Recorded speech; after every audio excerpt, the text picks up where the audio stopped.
Hey, before we get to the game, we just noticed that there's reports out that Casey Finney has decommitted from Michigan, and you could be picking up a pretty good linebacker, and also a kid from right down in Dedham, Massachusetts. You on that, Jeff? I can't really talk much about Okay. recruiting commitments right now, Rich, and I just got to follow the rules on that one, man. Okay, fair enough. I didn't know. That's why. No, I appreciate you asking. I think that's a great question. I can't answer it for you. I got like some crazy glare. I look like you guys see the glare I got right now? Background. Look at that. I look Very like angelic. I look like I'm glowing. Look at this. You got the ET effect going on. Your first career victory, I guess, huh? I guess. I'm sorry if it looks weird, but hopefully that won't ruin the questions. Okay. How do you bring the kids back down to earth and get them ready for Texas State? Looks like a very athletic team. You coach them hard. I mean, there's a lot of stuff, Rich, on the film that we have to clean up. A lot of it. And I told the coaches today, when you win a game, that's the best time to coach them the hardest. Because they should be locked in and they shouldn't take it personal. And that's what we need to do. First game, we knew there were going to be some first game mistakes, and we need to correct them. And we need to get better if we're going to continue to win some games here. We'll go next to Andy. Jeff, went into the decision to have Danny Longman be the place kicker and shouldering kickoff duties yesterday. I know there was a competition in that position. Boom's been battling through some injuries, and he's had to take some time off. And, I just think Danny's been the most consistent, being at every practice. He did a great job, just charting him the percentage of field goal kicks that he was making. Boom did an awesome job too. Hard decision, truthfully. A lot of it that went into it was Danny's consistency. I don't want to take that away from him. And then Boom just battling through his injury and, not being able to kick as much as he would have liked to. And I think you're going to go see it's going to be an ongoing competition for those guys. Two very solid kickers, and we'll continue to watch and work that competition. Kind of like what I told you guys with all positions. I want to build this thing on competition. It's the only way you get better. We'll go to Kevin. Hey, Coach, just curious how you celebrated the win last night, if you did anything, and how quick were you on to Texas State? I got home. We probably got home about 8 o'clock. I was very lucky. Both of my kids were still up. So I hung out with them, hung out with my wife until she fell asleep. And then I got to catch some of the football games that were on TV. And that was pretty much it, man. Celebrating with my family is how I like to do it, and enjoying my kids and my wife. Woke up this morning. We watched our tape hard. And, now it's only 12:30. So I just had a meeting with the team. I want these guys in and out today. I don't want to be keeping them all day long. So I want it to be quick. I want everything to be efficient. And then as soon as we're done with that, we'll meet again, shut the book on this one, and we'll be on to our next opponent. We'll go to Dan. Hey, Coach, welcome home. Thanks, so yesterday they were talking about it during the TV broadcast, and I actually noticed it too, was the way that the linebackers and everyone the lineman kind of forced Chase Bryce to make throws, and he couldn't really see over the line of scrimmage, or there were guys shading, and it was like almost like you were forcing them to look where you wanted them to look in order to make throws. Is that something that just kind of happens in a game, or is that something that is designed like just by the way that the guys are playing? Well, I think you got to attack an offense based on what you're getting. He did a really good job of getting rid of the ball quick, so we knew we weren't going to get a lot of pressure on him, which is why you didn't see us get a lot of pressure on him.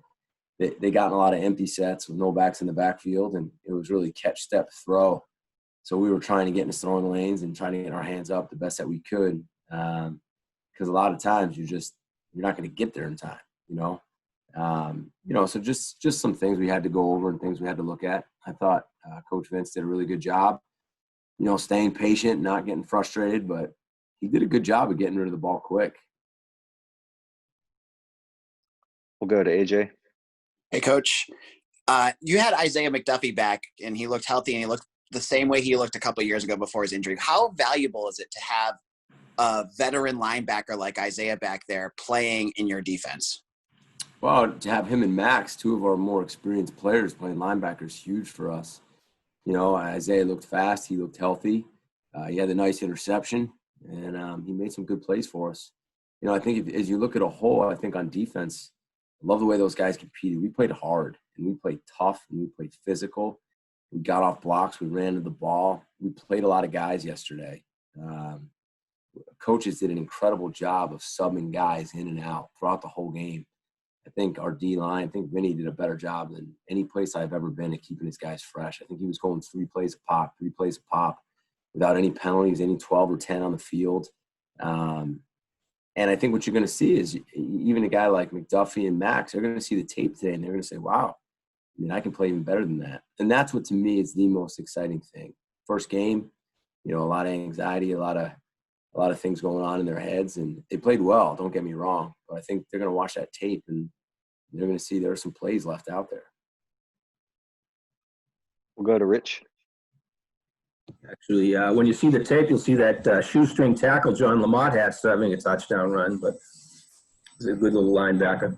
My question is, though, 12 of Phil's 17 completions with the 2 receivers. Do you really think you want to see a more expanded passing game, to see him looking for more receivers, get more receivers active in the game?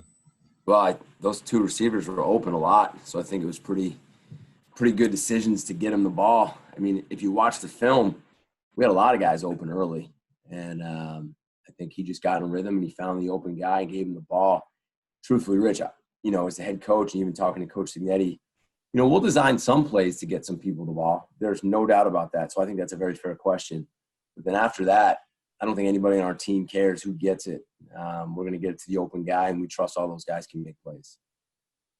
We'll go to Andy. Jeff, I know you preach competition, and it seems like the defensive back group is one of the most competitive on the team in terms of just positions going either one way or another on the depth chart. What do you see from that secondary, and especially just, you know, sometimes rotating an extra defensive back in and having 5 DBs in at a time? What do you see in the group? I just saw toughness in the way they competed. I have a ton of respect for that group. I think Coach Azar did a really nice job of getting them ready mentally for that game. I mean, I think the clip of DeBerry just taking the ball from the wide receiver sums it up. If you saw in the game, you know, DeBerry got banged up a little bit, bounced up, and kept coming back. Maitre did the same thing. They ran, they hit, they finished, they ripped at the ball. You know, when those slants were caught, they tackled it. They stayed on top of the receivers for the most part. You know, the safeties, they tackled. You know, we missed that one tackle in the open field, and really that should have been a 10-yard game. And truthfully, we fell down at the point of attack on the D-line on the one big run that exploded, or, you know, that doesn't go. But, again, you could say that about any playing football, right? Defensive guys will always blame it on something, and offensive guys say it's a great play. So it is what it is. But the way they ran and competed and tackled and just, you know, fought for the ball, that to me is impressive. And that's what we want to see out of those guys. We'll go to Dan. Coach, you mentioned the receivers getting open yesterday. When I talked to Zay, or after the game with Zay Flowers, he mentioned, I asked him about hand techniques and how to get off the line. As a defensive back, how difficult is it to defend against a guy who's getting active with his hands, who's either coming high or shoving off? And how do you play that if you're on the other side of the line when you're trying to look for a guy who you know can get open? Well, to me, whoever can get their hands on first usually wins, whether it's offense or defense. Zay is just a guy that, you know, he's good at the line. He can accelerate. He's got good short area movement, and then he can run away from people. You know, I thought yesterday in that second half that, you know, our coaches did a really good job isolating him and got him some one-on-one. And if you can get that guy some one-on-ones in the open fields, I mean, you saw what he did with the ball in his hand. You know, one of the things I was most impressed with our wide receivers yesterday, truthfully, even more so than any of that, was the way they blocked downfield. I mean, to me, that sums up your football team. When your corners are running to the ball and tackling and getting off blocks, and your wide receivers are blocking downfield, you know these kids are playing for each other, and they're not being selfish. And I think Coach Daly, I told him on the way in today, said it was really impressive how your guys blocked yesterday. I mean, that's a sign of a good, tough football team. And if I can follow up on that, I actually was just that just triggered in my head about Coach Daly with when you have receivers who block. First off, how difficult is it for them to block? Because that's not something that's in their like primary skill set usually. But to teach that to them and to work with them on that for him, how challenging is it? How much of an opportunity is it? How different is it for them to block versus an offensive lineman who's used to going straight ahead horsepower? Well, I think you show them why, and I think Joe's done a good job of showing them why it's so important. If your buddy catches the ball on the backside and you're blocking, you might score. And the next time you catch the ball and he's blocking for you, he might score. And if we break a big run and you're blocking downfield, our back might score. So it's really how much you care about each other, or you're just going to be selfish and only work hard when you know you're getting the ball. And our team's not going to play like that. And Joe demands it, and our staff demands it, and these kids have bought in. And we're going to play guys who do the right thing and work hard, and we're asking our receivers to do that. We're going to throw the ball. I mean, you guys saw yesterday we threw for, 300 yards?